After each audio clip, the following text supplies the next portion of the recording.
Hello, my name is Ben Wynn, and this is Cursing and World History. And if for some reason you're listening to this uh, tomorrow, the day of the quiz, I pity you. If you really can't read the frickin' chapter, I'm not quite sure what you're doing here, mate. Now then, we're gonna get into chapter 22, which is about the early industrial fucking revolution. This fucking shit was absolutely boring compared to the last fucking chapter. But we're gonna stumble through it together and trudge through this shit of wonderful technology and genius fucking inventors making up shit, ruining people's lives and making them better. But mostly ruining people's lives because fuck everybody else. So,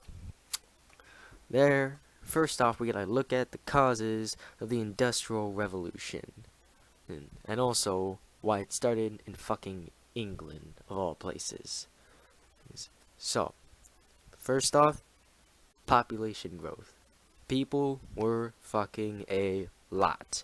Because a lot of food came in from the Americas, all sorts of new crops, and then this led to a lot more there's a lot more job opportunities, which meant people started marrying earlier and therefore fucking earlier, and the standard of life was just a little bit higher, and so a lot of population growth. Next up, there's the agricultural revolution. So this was okay. Wait. What the fuck was this? This was basically everybody in agriculture starting to get their shit together to make shit. So there's a bunch of important factors. There's one, they accepted the potato, cause the potato grows fucking fast, and you can grow a shit ton of it, alright? Also, they made improvements to cultivation techniques and stuff, but also, big, rich landowners flipped the bird at all sorts of tenants and sharecroppers and said, go fuck yourself, by getting Parliament to give them all the land. And went to Parliament and went, hey, can you give me the fucking land? And Parliament went like, okay, fuck everybody else. And so this led to these landless assholes to go to cities to get work. And then other people became homeless bitches, and other people went to Canada, unlike people who tried to say they were moving to Canada. Another cause of the Industrial Revolution is trade and inventiveness. Because, you can't really have the Industrial Revolution without people actually inventing shit to have an industrial revolution. Okay? So, a lot of shit started to get invented. And there's also the trade part, in which that shit from the colonies and just some quality of life things were happening, and the growth of that population, how earlier we said everybody was fucking, right? So, and growth of that, and the food supply also brought in some growth of trade. Oh boy. And then there's also all sorts of fascinating things that were being invented, like the encyclopedia. Oh shit, wow. And also electricity, and fucking the hot air balloon, and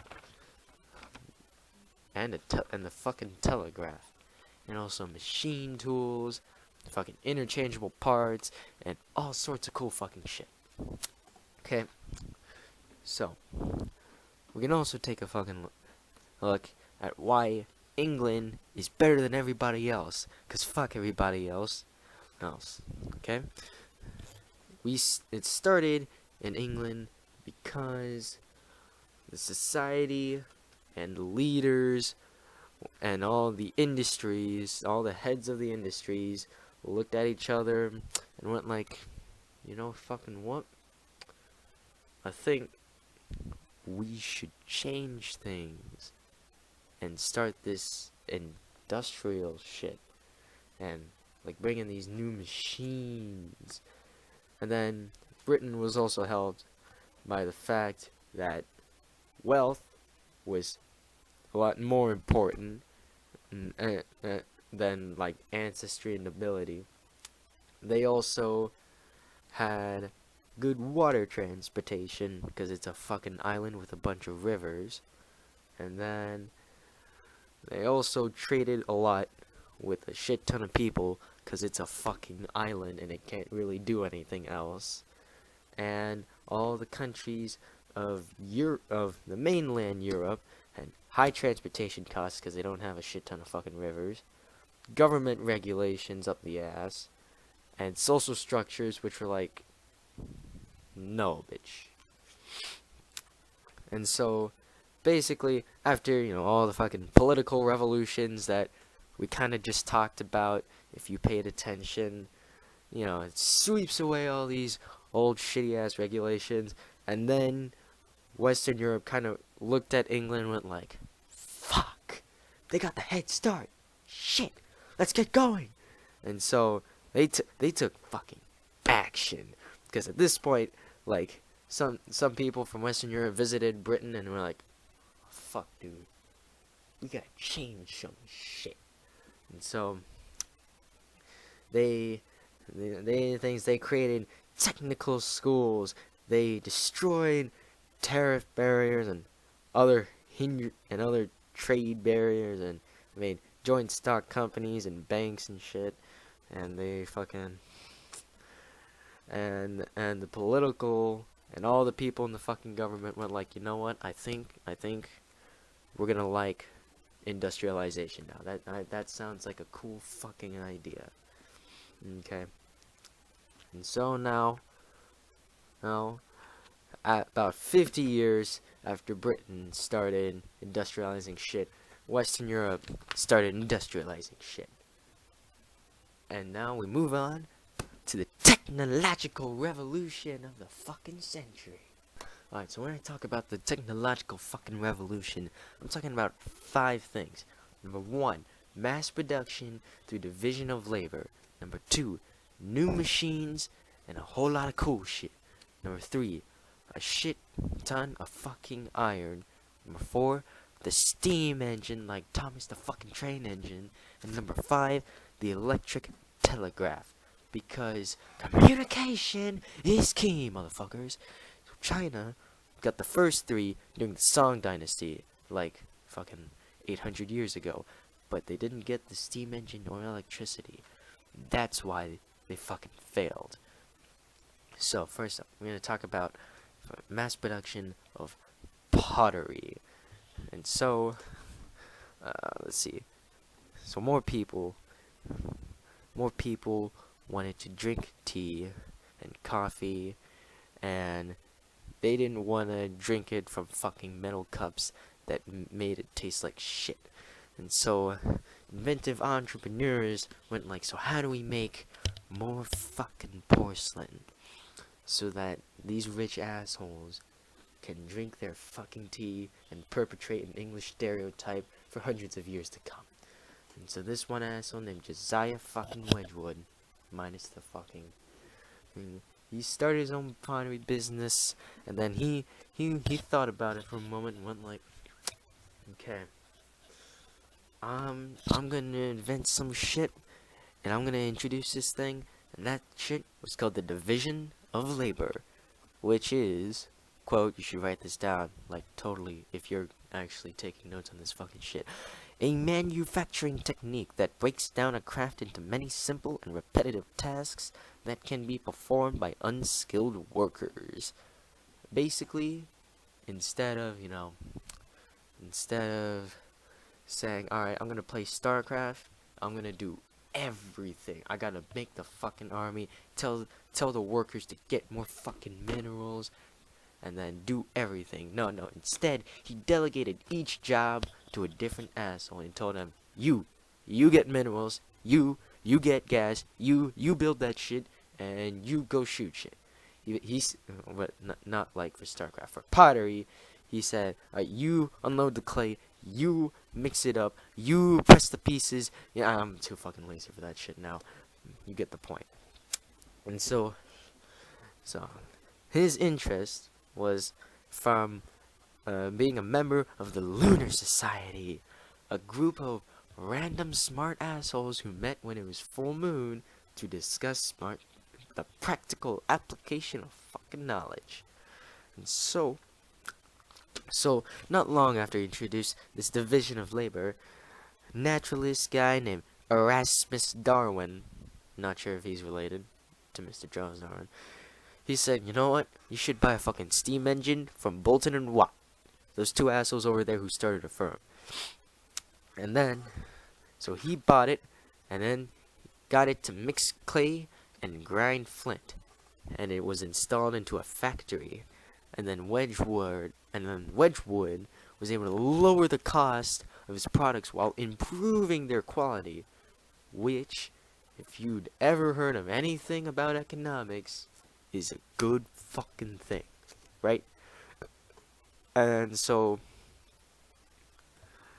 like his factory grew, and like he got hundreds of workers, and it was fucking amazing. All right, like that pottery is the best fucking shit. All right, next we're gonna talk about the cotton industry mechanization. Okay, so basically, before India was the country that made all the fucking cotton.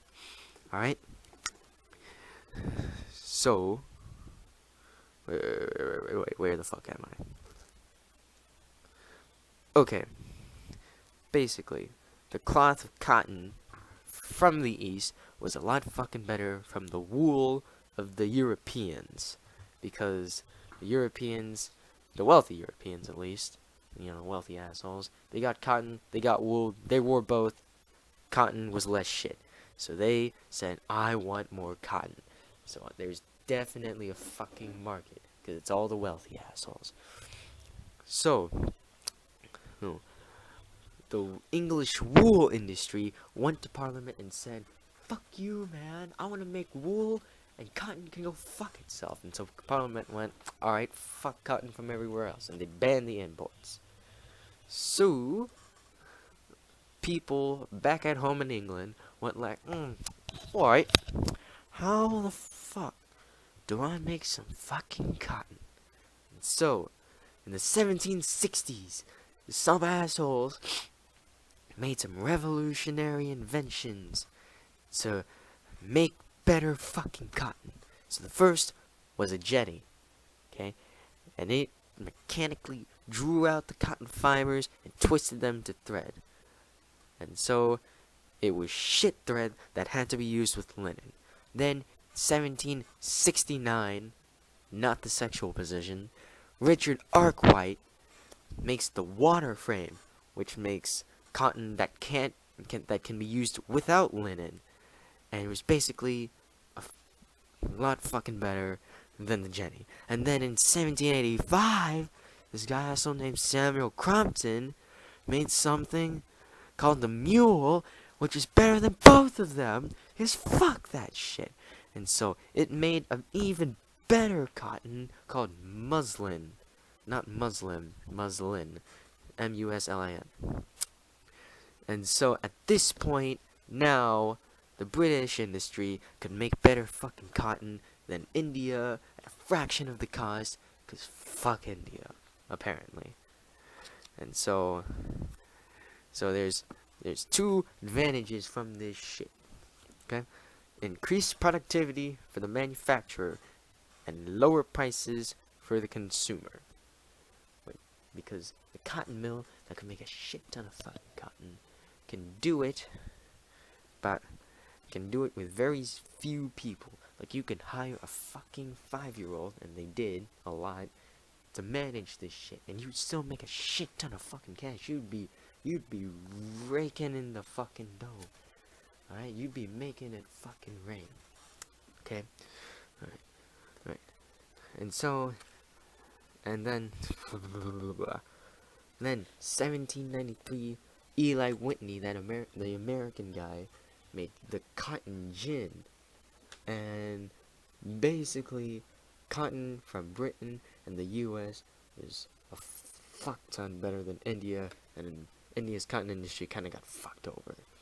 Okay, so next, gotta talk about the iron industry, right? Okay, so, for a while now, iron's been used to make tools and weapons and household items for the filthy fucking rich. But it's pretty fucking expensive, because you gotta deforest forests to get charcoal, to get fires, to smelt the fucking iron, and then you gotta heat it and hammer it and heat it and hammer it and heat it and hammer it, and it was like the shittiest mobile game ever invented. Okay, and then one English asshole named Abraham Darby discovered that Coke, not cocaine or Coca-Cola, it's coal, where the impurities have been cooked out, could be used instead of charcoal. And then everybody went like, oh shit, we can use this, and we don't have to cut down even more forests. And so, when they did this, the metal was a much lower quality than the charcoal iron. It was a lot cheaper, because coal was plentiful. And so then was Coke. And so people went like, quantity over quality, bitch. And so, and then Britain started making a shit ton of coke iron. And that's when it's called coke iron. Yeah. It's coke iron, which is not iron with cocaine line on it.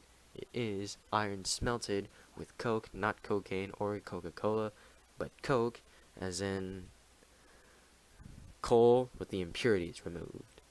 Boom. Like, this was now a cheap metal. Like, cheap as shit. And so his grandson, Abraham Darby III, just built a bridge of iron, because he fucking felt like it. And then, some asshole, made the Crystal Palace, which is a huge fucking greenhouse where you could put tallest fucking trees. Okay? And then some asshole in America, we learned this last year, I forgot, nobody fucking remembers. Some asshole in America made interchangeable parts. Actually, no, that was like 8th grade. Anyway, he made interchangeable parts so that you could make guns and farm equipment and guns and sewing machines and guns cheaply. And then, like, fucking Industrial Revolution's going off the fucking rails. So, well, actually, it's going onto the fucking rails because of the fucking steam engine. Okay?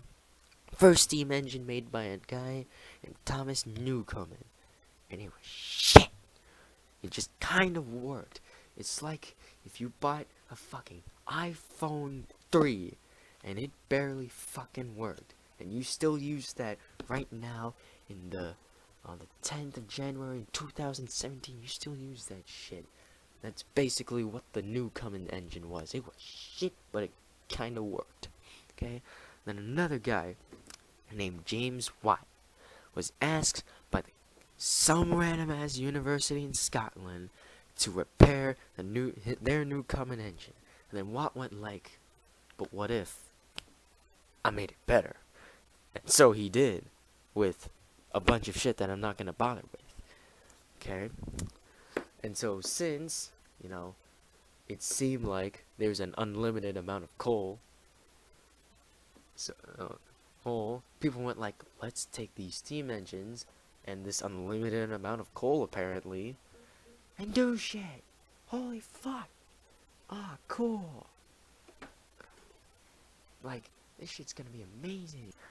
And like, I don't have to rely on my deadbeat fucking horse anymore, or if the wind god feels like doing shit today, and like, holy shit. And so, some creative motherfuckers went like, what if we put the steam engine on a fucking boat? And they looked at each other. And then the head guy looked at them, and they looked at him. And he went like, fuck yeah. And then there were steamboats. And so, that happened. There were then steamboats. And the United States used steamboats. Oh, fucking boy. And then, after Watt's patent expired in 1800, a bunch of crazy-ass inventors went like, so what if we did it more dangerously? And so, an asshole named Richard Trevithick did it more dangerously. And he made an engine that consumed 12 times less coal than new Cummins and 3 times less than Watts. And he made the fucking locomotive. And then they were just a fucking railroad building craze. Like they were building that shit everywhere. In Britain, in the United States, and like, holy shit, there were now trains everywhere. 'Cause trains! Everybody loved trains! Except for most of the poor assholes who couldn't really ride on trains. But most people fucking loved trains! And the last invention that was super fucking important was the telegraph. Because it let people sit at a desk, tap a button at the desk, and communicate. Which is basically texting, but not. Okay? Like, it let railroad companies just have a guy sit at a desk and just be tapping Morse code out, going like, okay, there's a fucking train that's gonna be coming after you. Stop. It might have explosives on it. Stop. Fuck you. Stop. Done. Okay? This shit was revolutionary, okay? You could be in New York, and you could have a guy in California, and they could simultaneously tap out fuck you. Like, this was revolutionary shit. Alright, now, next up, we're gonna talk about the new industrial cities. Right, yeah, because now, we're talking about the impacts of the fucking revolution. So, there's new industrial cities, and they grew way too fucking fast. And there is a fucking shitstorm of a neighborhood in the outskirts, the poorest neighborhoods, and it was fucking shit. Okay? Like the River Irwell, in the words of a visitor, was considerably less a river than a flood of liquid manure, otherwise known as the largest river of shit in the world. Okay? Like, another guy said, every day I live, I thank heaven that I am not a poor man with a family in England. And that's how you know that's fucking shit. Okay? Because, like, railroads were invading towns, adding in more smoke, and then diseases were proliferating, like rickets, and, like, it was all a goddamn motherfucking shitstorm. Okay? And, like, rural environments were fucking wrecked, okay? Because Americans, first off, went like, nature? Pfft, that's just a fucking wall that I'm gonna destroy with a fucking axe and fire. And then Europe was like America, just like less so. Okay? So now we're gonna talk about them working conditions, which were shit. Okay? Like, you kind of had to do dangerous jobs as children, and they could get their hand cut the fuck off, and they'd be fucked over for the rest of their small lifetime. Let's be honest, it was a pretty small fucking lifetime. And, like, young women, paid much less, and if they were working as a household servant, They had to watch out for them goddamn child molesters, right? Okay, and rapists. And so, bleh. And then there's also kind of the fact that, hey, slavery exists still. Oh, because, it's the 1800s, and it's not 1860s yet, where we don't talk about the Civil War yet. And so the Cotton Kingdom of the United States South was fucking enormous, with thousands and thousands and thousands and thousands of African Americans breaking their backs in the fields, thinking fuck you with every step. And so, obviously, this brings a lot of fucking changes to society. Obvious one, artisans fucked over. There's also new middle class, because now it's not the guys who own the land that have the power. No, now it's kind of them, and also the assholes who own the industries. And then middle class women, like wives of merchants who, they participate in family businesses. That used to be a thing. And then now there became the cult of domesticity. Almost worse than Scientology. That said, we're gonna somehow justify kicking women out of the business world and putting them in a house to cook our fucking food and raise our fucking children. But, not all women accepted the change, because, it's kind of fucking bullshit. Like Mary Wollstonecraft, who we just read about. Yeah, there's an assignment that we did. Hope you read it. There is this one lady named Mary Wollstonecraft who wrote the first feminist manifesto, The Vindication of the Rights of Woman. And basically, life, for the majority, as it was in the past, was shit. Just a different kind of shit. And so, wait, what else do we gotta talk about? There's still 3 more pages. That's fucking bullshit.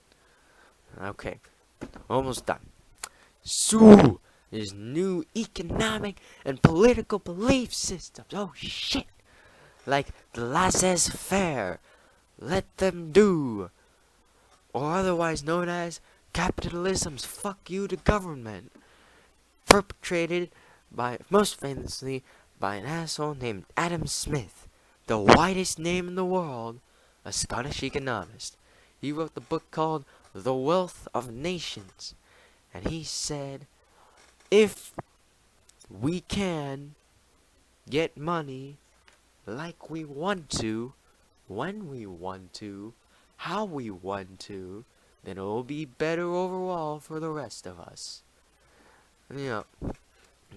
And he was challenging the current doctrine of economics of mercantilism, which said the government should be able to regulate trade so that they could get all the fucking gold.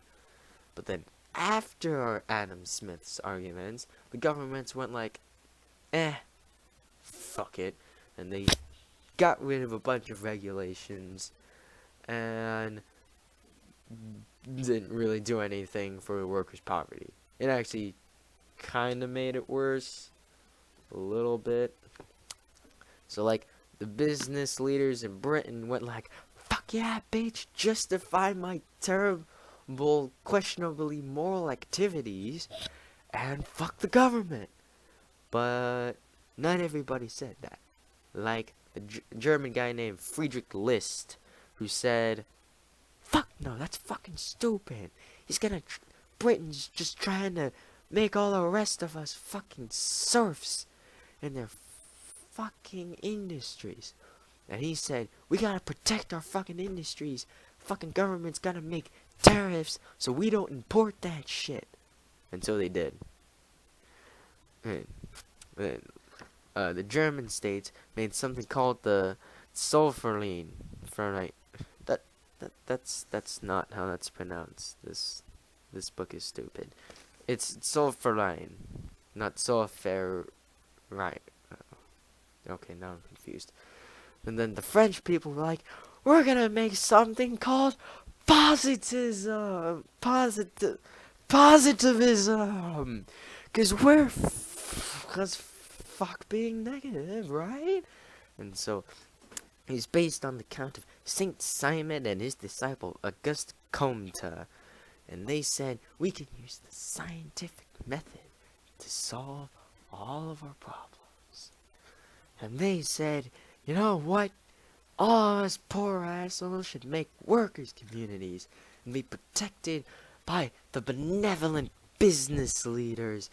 And the ideas actually kind of fucking worked. They got enthusiastic support, bankers and entrepreneurs who invested in railroads and canals. Ignore that. And other symbols of modernity and all sorts of crazy ass shit. And people tried to make the government do reforms, like Robert Owen made the Grand National Consolidated Trade Union, and it fucking failed. And then William Lovett and Fergus O'Connor made Chartism, which fucking failed. And then even more mass movements eventually got the parliament to get off their lazy fat asses and investigate the factories and mines. And then they passed a bunch of fucking laws that said, stop employing 4-year-olds. And so they did. And it was fucking amazing. The last thing we need to talk about is the limits of this shit outside of Western Europe. Egypt tried. In Egypt got a cool guy named Muhammad Ali. No relation to the boxer. Who tried to build up the Egyptian economy. But then when he tried to go to war against the Ottoman Empire, Britain intervened and then forced Muhammad Ali to stop waging a trade war with Britain, and then Egypt got fucked over and became a British dependency. India became fucked over and became a British dependency. China was fucked over and destroyed by British iron warships. And so that's chapter 22 for you, motherfuckers. Hope you had a good fucking time. And if you watching this the morning of the quiz, you're a lazy ass dumbass motherfucker. Peace.